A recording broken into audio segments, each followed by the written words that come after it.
शक्ति, मां शक्ति, मां शक्ति। असुर सम्राट महाराज महिषासुर की जय हो। आओ गुप्तचर, क्या समाचार लाए हो? महाराज, आपने जिन कन्याओं के वध का आदेश हमें दिया है उसमें हमारे सैनिक मारे जा रहे हैं।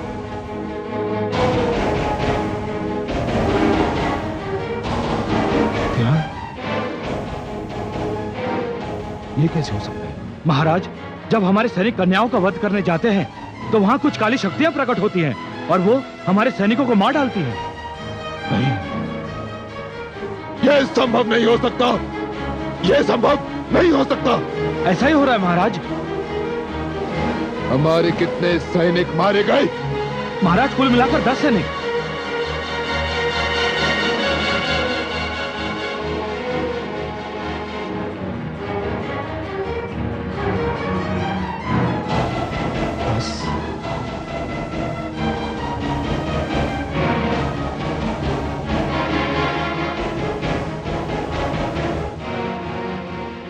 उन 10 सैनिकों के वध का दृश्य जहां देखा गया है वहीं जाओ और वहां से 40 स्त्रियों को उठाकर ले आओ।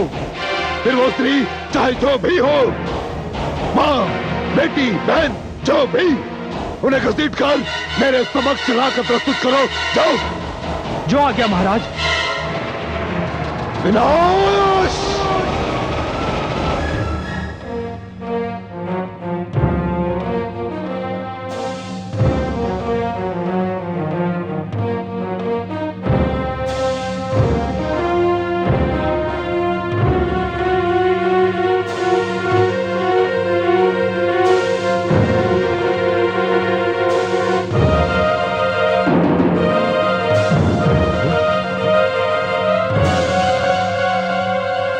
ध्यान रहे, ये स्त्री यहां से जीवित निकलना न पाए, अन्यथा सभी को प्राण दंड दे दिया जाएगा।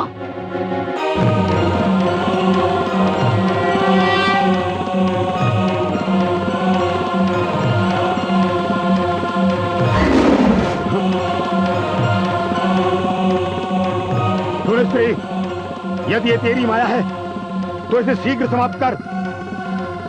और यहाँ जितने भी मृत दानव वीर दिखाई दे रहे हैं उन सभी को जीवित कर। मूर्ख असुर, इन्हें तो अब कोई जीवित नहीं कर सकता। ये काल के भोजन थे, इसीलिए काल के काल में चले गए। यदि तुम सब यहां से लौट नहीं गए तो तुम्हारा भी यही परिणाम होगा। हे मूर्ख स्त्री, तू सेनापति चिच्छुर को उसका परिणाम दिखा रही है। सबसे पहले मैं तेरा सिर धड़ से उतारूंगा और उसे अपने पैरों की ठोकरों से उड़ाता हुआ, उससे खेलता हुआ अपने दानव सम्राट महिषासुर के दरबार में ले जाऊंगा, जहां उसे देखकर वो अत्यंत प्रसन्न होंगे। अधम, पापी, नीच, सारी सृष्टि तुम असुरों के अत्याचार से कांप रही है। सारी मानवता त्राही त्राही कर रही है। मानव जीवन से खेलना तुम्हारे लिए एक शिशु के खेल से अधिक महत्व नहीं रखता, किंतु आज ये खेल मैं खेलूंगी। तुम्हारे सिर होंगे और मेरे चरण। इसका निर्णय अभी होगा।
नहीं नहीं नहीं नहीं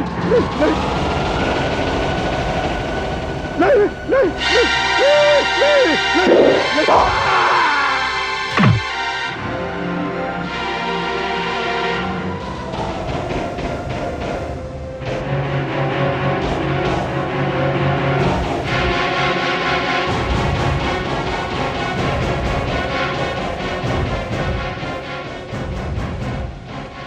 जो सिर कट गया उसे क्या ठोकर मारना। तुम जैसे वीरों को देखकर मुझे दुख होता है, जो महिषासुर जैसे पापी और अत्याचारी के लिए अपने प्राणों की बलि दे जाते हैं। अब तो मुझे प्रतीक्षा है महिषासुर की। उसके सिर को मैं अवश्य ठोकर मारूंगी, जो स्त्री का सम्मान नहीं करता।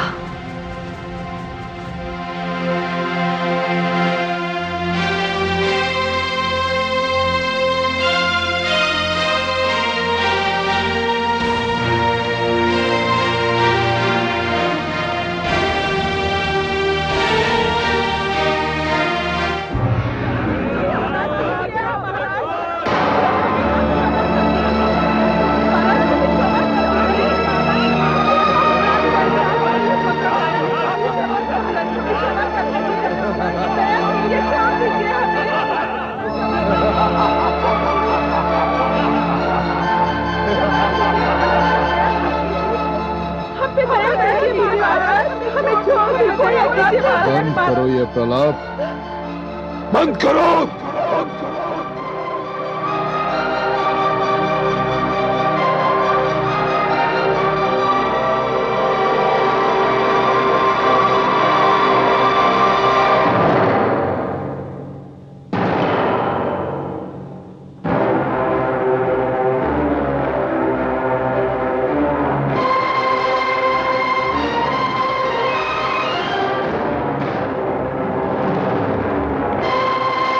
जिस देवी की तुम पूजा करती हो, जो देवी तुम्हारी रक्षा करती है, उसी देवी ने मेरे सैनिकों का वध किया है। इसी कारण मैंने यह निर्णय लिया है, यदि वो मेरे एक सैनिक को मारेगी तो मानव समाज की 4 स्त्रियों का वध होगा। 4 स्त्रियों का। क्षमा कर दीजिए महाराज, क्षमा कर दीजिए, दया कीजिए महाराज, मेरे छोटे छोटे बच्चे हैं, दया कीजिए महाराज।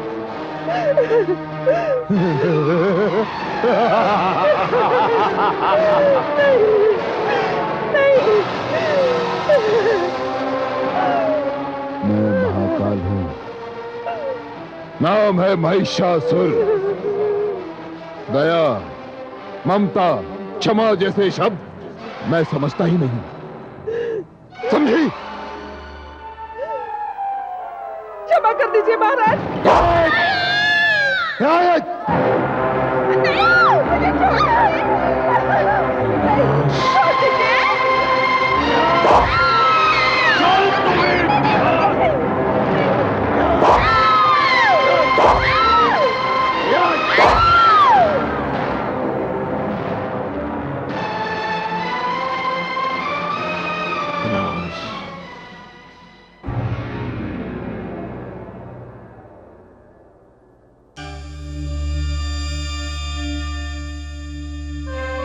नारायण नारायण। क्या बात है देवर्षि, आपके मुख पर भय और घबराहट की रेखाएं? हे देवी भवानी, ये कैसा संग्राम है? निर्दोष कन्याओं का, कुलीन स्त्रियों का वध किया जा रहा है। देवी भवानी, आप एक राक्षस का वध करती हैं, उधर महादानव महिषासुर 4 निर्दोष स्त्रियों का वध करता है। इस भयानक व्यापार को रोकिए। रुक जाएगा देवर्षि, रुक जाएगा। घड़ा भर चुका है, पाप का घड़ा अब छलकने ही वाला है। उस दुष्ट महिषासुर ने जितनी निर्दोष स्त्रियों का वध किया है, उनकी मृत्यु तो ब्रह्मा जी ने उसी के हाथों लिखी थी। पर हे देवी भवानी, यदि महिषासुर को और अधिक अवसर मिला तो मानव लोक से स्त्री जाति का अस्तित्व ही समाप्त हो जाएगा। नहीं देवर्षि, नहीं, यह संभव नहीं है। स्त्री ही मूल शक्ति है, स्त्री ही जीवन का आधार है, स्त्री ही सृष्टि है। स्त्री मां है, बहन है, प्रिया है, पुत्री है। स्त्री पूजनीय है। स्त्री ही नहीं रहेगी तो सृष्टि समाप्त हो जाएगी। देवर्षि, सूचना के लिए धन्यवाद। और अब आप ये शुभ समाचार अपने साथ लेते जाइए कि महिषासुर के जीवन की अब कुछ ही घड़ियां शेष हैं। उसके मन में एक विचित्र धारणा घर करती जा रही है कि मैं उसके सैनिकों का वध केवल एक ही कारण से कर रही हूं, और महिषासुर के विचारानुसार वो कारण है उसके प्रति मेरी आसक्ति।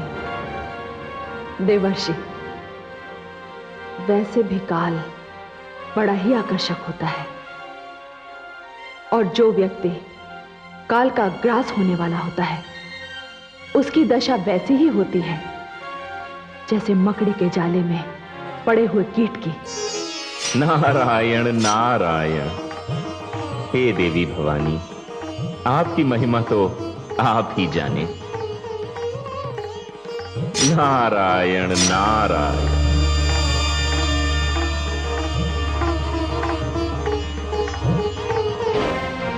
क्या? हाँ महाराज, दानव सेना घबराकर भाग रही है। सेनापति चिक्षुर मारे जा चुके हैं। सारे ऋषिगण और देवता प्रसन्न हो रहे हैं। यह असंभव है, असंभव है ये। असिलोमा, विडालक्ष, आज्ञा असुर सम्राट। इस संसार में इस समय आपसे बड़ा योद्धा कोई नहीं है। ये संभव है कि सेनापति चिक्षुर का वध उस स्त्री ने छल से किया हो, छल से। किंतु आप दोनों पर उस स्त्री के रूप और सुंदरता का कोई प्रभाव नहीं होगा। जाओ और दानव सेना एकत्रित करो। असिलोमा, मैं इसी क्षण तुम्हें दानव सेनापति नियुक्त करता हूं। जाओ और दानव के सम्मान की रक्षा करो। जाओ। जो आज्ञा दानवेंद्र। मैं और विडालक्ष उस स्त्री का सिर काटकर लेकर आएंगे।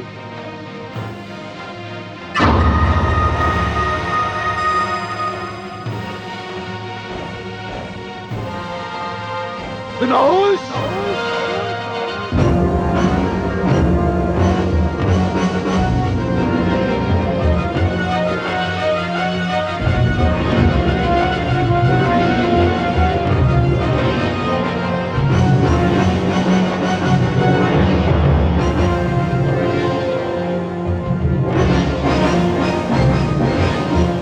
वरुण देव, देवी भवानी ने राक्षसों का संहार करना प्रारंभ कर दिया है। यदि इस समय यह रक्त बीज जाकर महिषासुर से मिल गया तो बड़ा अनर्थ हो जाएगा वरुण देव। देवराज, इसे इसका अवसर नहीं मिलना चाहिए। अर्थात मेरे विचार से जिस प्रकार आपने दानवराज करण का जल में तपस्या करते समय मगरमच्छ बनकर वध किया था, उसी प्रकार इस रक्त बीज का भी वध कर डालिए। यह भी तपस्या में लीन है देवराज। आप सत्य कह रहे हैं वरुण देव, सत्य कह रहे हैं आप।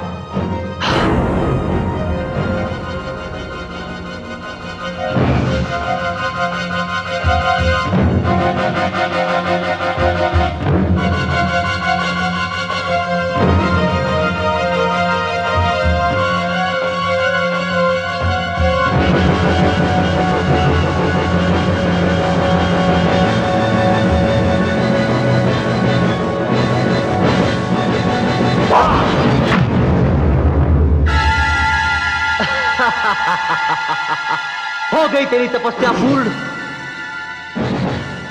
बस रक्त बीज, तेरी आयु इतनी ही थी। हे वरुण देव, आपने हमें इसकी सूचना देकर न केवल अपने आप पर बल्कि समस्त देवगणों पे उपकार किया है। चलिए, इसका ये मृत शरीर कोई वन्य प्राणी खा जाएगा।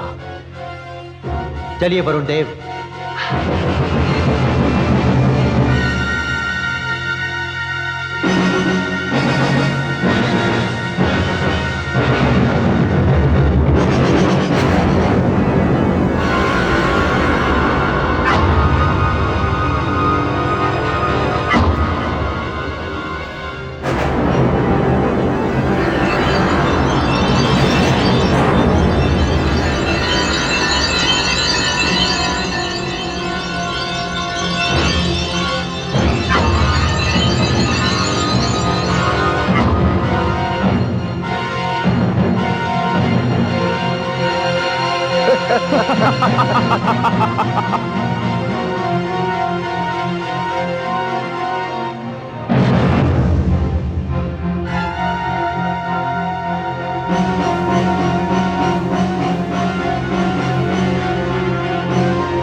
हे दानव श्रेष्ठ रक्तबीज, हमारा प्रणाम स्वीकार कीजिए।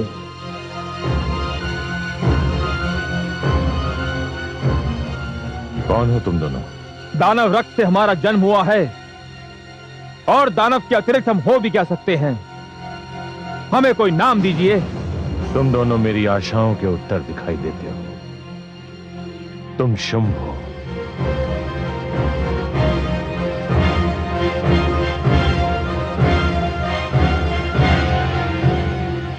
और तुम निशुंभ। मेरा आदेश है कि तुम दोनों जाओ और ब्रह्मा की तपस्या करो। हमारा ज्ञान हमें ऐसा करने से रोक रहा है दानव श्रेष्ठ। हमें ऐसा अनुभव हो रहा है जैसे देवराज इंद्र के कहने से ब्रह्मा जी कदाचित हमें कोई वरदान ना दें। नहीं, वे आदि प्रजापति हैं। उन्होंने जीवन के कुछ नियम बनाए हैं। उन्होंने तपस्या के भी कुछ नियम बनाए। ध्यान रहे, जो नियम बनाता है वो अपने बनाए हुए नियमों को स्वयं नहीं तोड़ता। फिर तो आपका आदेश हम अपने मस्तक पर धारण करते हैं। मेरा आशीर्वाद तुम्हारे साथ।